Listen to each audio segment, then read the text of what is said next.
Olá pessoal, hoje eu vou falar sobre regime de casamento e a importância do regime de casamento na constituição de uma holding familiar.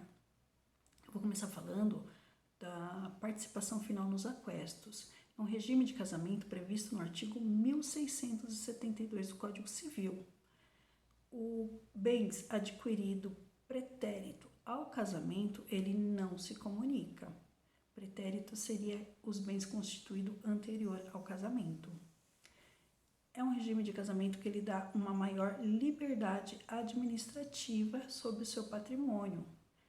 O cônjuge consegue administrar o seu patrimônio sem a intervenção do outro.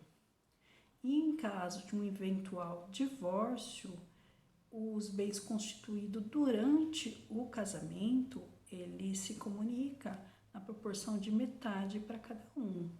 O regime mais comum é o regime de comunhão parcial de bens. Ele está previsto no artigo 1658 do Código Civil. Há também o regime de comunhão universal dos bens previsto no artigo 1667.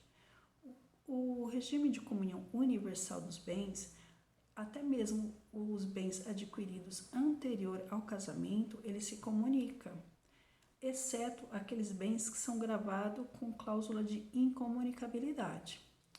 E há também o regime de separação convencional de bens. Ele está previsto no artigo 1687 do Código Civil. E também o regime de separação obrigatória de bens. Esse é um regime imposto. Ele é um regime obrigatório, não é um regime optativo.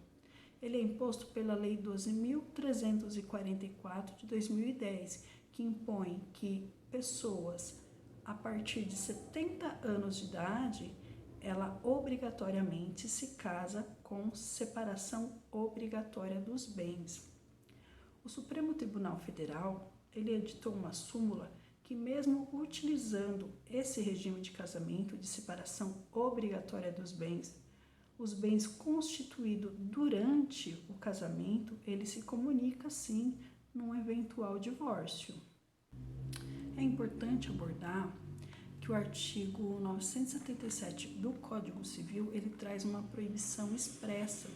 Ele proíbe pessoas casadas no regime de comunhão universal de bens e de separação obrigatórias de bens a constituir sociedade entre si. A justificativa para essa proibição é que traria uma confusão patrimonial e poderia prejudicar os credores. Porém, tem uma novidade.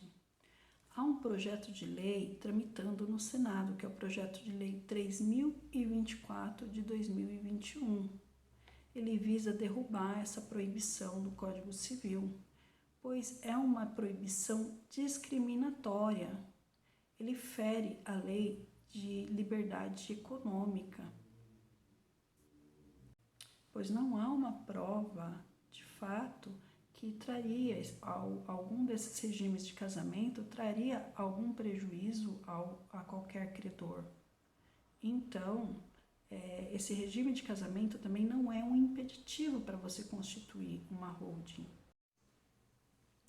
Se você é casado no regime de comunhão universal de bens ou na separação obrigatória de bens, não é um impeditivo de você constituir uma holding familiar.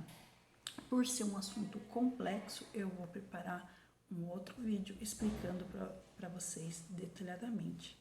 Muito obrigada, pessoal.